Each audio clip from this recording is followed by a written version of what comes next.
Et bienvenue dans cette vidéo où on va voir ensemble comment est-ce que vous allez pouvoir créer les rapports d'intervention de vos rêves sur mesure grâce à notre tout nouveau constructeur de rapports. Allez, c'est parti.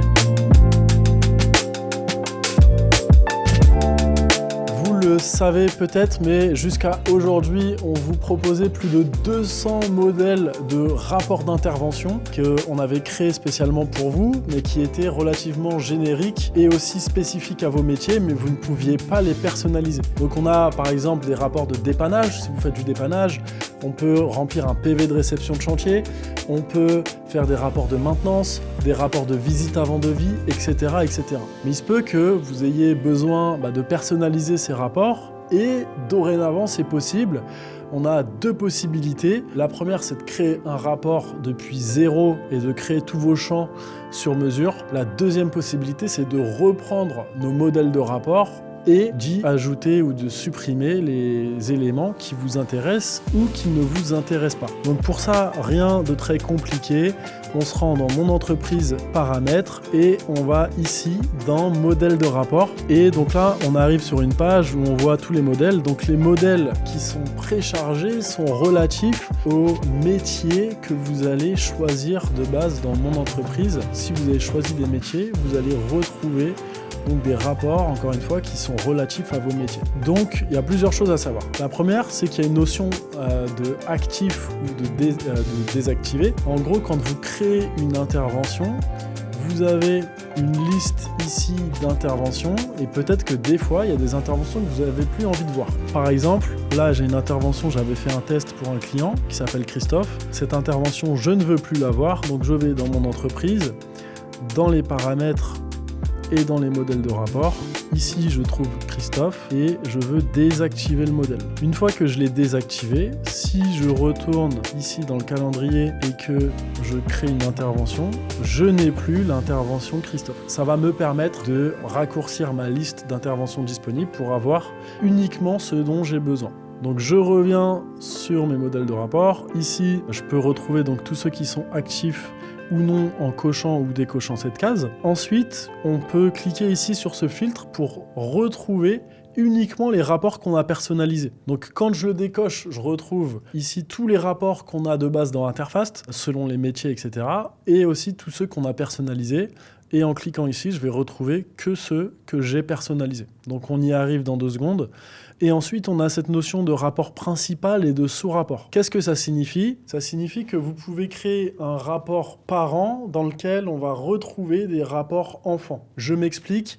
Demain, je vais peut-être faire une maintenance pour de la climatisation chez un particulier qui a 5 groupes de climatisation chez lui. Donc j'ai un premier rapport parent qui va être mon rapport d'intervention d'entretien de clim. Et dans ce rapport, je vais pouvoir ajouter des sous-rapports pour chacune des clims, pour avoir chacune des gammes de maintenance pour chacune des clims. Je me réexplique, j'arrive chez le client, j'ai un rapport principal où je vais mettre mon heure d'arrivée, mon heure de départ et d'autres informations qui correspondent à l'intervention en général. Et pour chacune des clims, je vais pouvoir créer des rapports de maintenance qui sont dédiés à chacun des équipements. Et donc, par exemple, si je rentre encore plus en profondeur dedans, dans chacun de ces rapports qui correspondent à chacun de ces équipements, je vais pouvoir ajouter un sous-rapport qui pourrait être le CERFA de manipulation des fluides qui correspond à chacun des équipements. C'est pas très compliqué, c'est juste que quand je vais créer un rapport, je vais pouvoir déterminer est-ce que c'est un sous-rapport ou non. Et dans un rapport parent, je vais pouvoir caler un sous-rapport. Là, je vais, pour plus de simplicité, partir d'une base existante. Donc, je vais dupliquer le modèle de dépannage. Donc là, on voit dépannage copie, mais là, je pourrais mettre dépannage Interfast Corp, qui est le nom de l'entreprise sur laquelle je travaille. Et donc là, ça m'a carrément repris toute la trame de dépannage que nous, on propose déjà de base dans Interfast. Et donc là, j'arrive donc sur une nouvelle page où je peux retrouver la structure du formulaire. En cliquant ici, je vais trouver plein d'informations et je peux prévisualiser le PDF pour voir à quoi est-ce qu'il correspond. Donc il se charge et hop, je peux retrouver le PDF avec du faux texte et des fausses images pour voir à quoi correspondrait le PDF final une fois qu'on a rempli le rapport. Donc, par exemple, de base, nous, on propose symptômes diagnostiques. Si vous avez envie de supprimer, par exemple, la case symptômes parce que vous mettez tout dans travaux effectués, eh ben, je vais pouvoir aller dans configurer ici et je vais pouvoir supprimer le champ en question. Je vais pouvoir aussi déplacer, donc soit en faisant du drag and drop, donc du glisser-déposer en français, mes champs directement depuis la structure du formulaire, ou je peux aussi le monter ou le descendre directement d'ici, on voit que ça se déplace. Donc, on voit ici ce que je vous disais juste avant, que dans un rapport, je peux ajouter un sous-rapport, par exemple un SERFA. Donc, pour ça, c'est très simple, je rajoute un composant qui s'appellerait sous-rapport. Donc ici, ça m'a rajouté un sous-rapport. Je peux le déplacer où j'ai envie et sélectionner le sous-rapport en question. Et donc, le technicien, il pourrait remplir donc, son rapport de dépannage et un sous-rapport qui pourrait être tout un tas de choses qu'on pourrait imaginer, en l'occurrence là le SERFA. Donc ensuite, on va pouvoir ajouter des composants, donc du texte, liste déroulante, case à cocher, DATR, image, signature, tableau, sous-rapport, donc des pages, sections. On va rentrer dans le détail de chacune d'entre elles, des widgets, donc ça c'est des éléments qu'on a déjà créés nous de notre côté, et ici des presets. Je vais essayer de tout expliquer dans cette vidéo. Si tout n'est pas clair, c'est normal parce que c'est une nouvelle fonctionnalité. Donc n'hésitez pas à nous poser des questions dans le chat, on se fera un plaisir d'y répondre. Première chose, un champ texte. Donc là, on voit que j'ai déjà des champs texte dans le logiciel, donc je vais vous montrer comment ça fonctionne.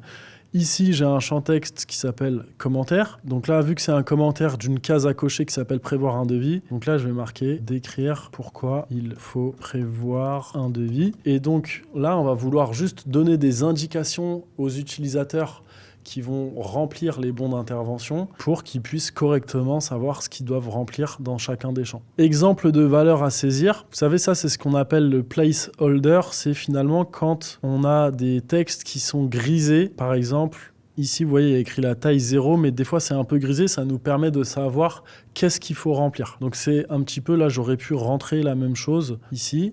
Valeur par défaut, donc on va pouvoir précharger dans le champ une valeur par défaut. Par exemple, si vous voulez retrouver toujours un morceau de texte et que vous avez la flemme de le remplir à chaque fois, en mettant une valeur par défaut, ça va vous permettre de le charger automatiquement. Et en indiquant si c'est obligatoire ou non, la personne qui va remplir le rapport devra obligatoirement remplir ce champ. Donc ça, c'est simple. Texte court ou texte long. Donc pour les textes courts, c'est simplement un petit champ texte où on va pouvoir mettre quelques morceaux de phrases ou de texte, tout simplement. Texte long, on va pouvoir autoriser les sauts de ligne. C'est juste un bloc de texte qui sera plus long. Et donc, ça ressemblera peut-être à quelque chose comme ça sur l'application mobile, avec un champ qui est un peu plus haut, avec un peu plus de hauteur pour visualiser un peu plus le texte. Type de clavier, ici, en général, on met texte, mais si on veut saisir une valeur numérique, on peut juste mettre numérique ou email. Donc moi, je vous recommande de mettre texte, ou en tout cas de tester à quoi correspondent les autres types de claviers. Et la taille maximum, ça, en l'occurrence, je vous conseille de ne pas la toucher, mais c'est le nombre de caractères maximum que peut recevoir le texte. Inclure le nom dans le rapport. Donc, on a par exemple des clients qui réparent des véhicules frigorifiques et donc qui travaillent sur des camions. Et eux voudraient que le nom du rapport soit le nom de l'immatriculation. Donc, ils ont un champ immatriculation. Et en cochant cette case, on peut la cocher qu'une seule fois dans tout le formulaire. En cochant cette case, le nom du PDF sera le nom de ce champ texte. Donc voilà pour le champ texte. Ensuite, liste déroulante. Là, on va pouvoir mettre des choix, par exemple. Et donc là, sélectionner une valeur. Et donc là, on va pouvoir créer donc, des listes déroulantes où la personne, l'opérateur qui va remplir le formulaire va pouvoir choisir entre une ou plusieurs valeurs. Donc si vous sélectionnez une seule valeur, la personne dans la liste déroulante ne pourra sélectionner qu'une seule valeur. Si vous en sélectionnez plusieurs, la personne pourra en sélectionner plusieurs. Donc là, je vais créer ma liste de valeurs. Par exemple, je dis n'importe quoi, je vais marquer moins de 10 mètres carrés. Donc là, je mets une liste déroulante au hasard, mais c'est à vous de choisir. Donc là, je pourrais mettre entre 11 et 20 mètres carrés, entre 21 et 50 mètres carrés, et plus de 51 ou plus de 50 mètres carrés. Hop. Donc là, j'ai mis qu'une seule valeur, on peut en sélectionner qu'une seule, et on peut rendre obligatoire le remplissage de ce champ. Donc très très simple pour les listes déroulantes, très pratique pour éviter aux opérateurs de devoir saisir du texte à la main. Ils déroulent une liste et ils choisissent la bonne valeur quand c'est possible. Case à cocher, du coup, on continue. Donc là, vous allez pouvoir créer tout simplement un élément avec une case à cocher. Par exemple, présence de câbles électriques. Bon, je mets n'importe quoi parce que j'ai pas trop d'inspiration. Donc là, le technicien ou l'opérateur, s'il y a des câbles électriques, il coche. S'il n'y en a pas, il laisse décocher. Et après, ça, c'est un mécanisme un peu plus compliqué, mais c'est qu'on peut, s'il y a plusieurs cases à cocher, on peut dire que si cette case est cochée, ça va décocher automatiquement d'autres cases à cocher dans le formulaire. Donc rien de très compliqué non plus. d'ATR, donc on pourrait demander un champ d'ATR et dire par exemple arriver sur site. Mais ça, on a déjà un autre champ qui correspond à ça. On peut mettre le format et dire si c'est obligatoire. Image, donc là on pourrait imposer à l'opérateur de sélectionner, de prendre en photo des images pour le guider. Par exemple, prendre en photo le tableau électrique, prendre en photo, je sais pas, les surfaces, la chaudière, tout autre élément qu'on veut prendre en photo. Et on va pouvoir indiquer le libellé, dire si c'est obligatoire et le nombre de photos maximum qu'on veut pour ces éléments. Signature, donc on peut demander la signature, rajouter une signature, le tableau. Donc tableau, on peut rajouter une ou plusieurs colonnes. Donc si vous rajoutez trop de colonnes, ça va être trop compressé. Je vous conseille de rajouter maximum 4 ou 5 colonnes sur les tableaux et de faire en sorte que les intitulés ne soient pas trop longs. Bien évidemment, le meilleur moyen de voir à quoi ça ressemble, c'est de tester, de remplir des faux rapports avec un faux client ou de prévisualiser.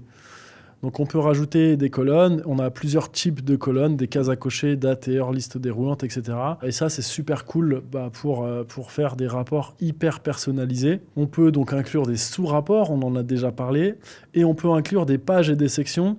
Les pages et des sections, c'est juste finalement dans le remplissage du rapport. Imaginons que j'ai un rapport qui soit hyper long, je vais pouvoir découper par section ou par page, du coup, mon rapport pour que le remplissage du rapport soit plus simple. Par exemple, je vais imaginer sur une visite avant devis, par exemple, pour repeindre une maison, je vais créer une page peinture intérieure et une autre page peinture extérieure. Et dans ces pages, je vais pouvoir remettre des sous-pages. Donc dans peinture intérieure, je vais pouvoir mettre peinture chambre 1, peinture chambre 2, peinture salon, peinture salle de bain.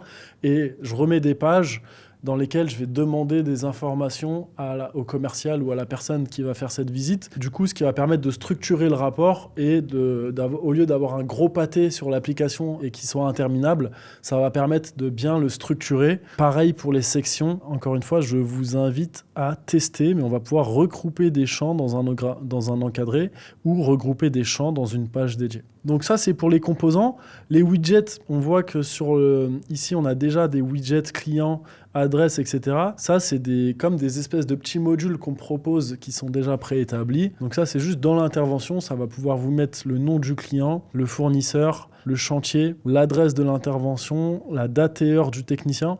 Donc ça, de base, elle y est pratiquement toujours dans la fin du rapport. La signature technicien, signature client, c'est des éléments qui ont un peu plus de profondeur et qui ont déjà été pensés pour vous. Pareil, image, donc ça, c'est un widget qu'on a de base dans la plupart de nos rapports où vous pouvez ajouter autant de photos que vous voulez avec des commentaires et mettre sur chaque photo un tag pour dire si c'est une photo avant ou après, dans le cas où vous voulez, par exemple, vous arrivez en intervention, vous prenez en photo quelque chose qui est cassé, vous le réparez et vous prenez en photo donc le avant-après. Les articles, donc ça va vous permettre de rajouter des articles dans votre formulaire, par exemple, qui seront directement connectés avec votre bibliothèque. Donc ça, c'est super pratique.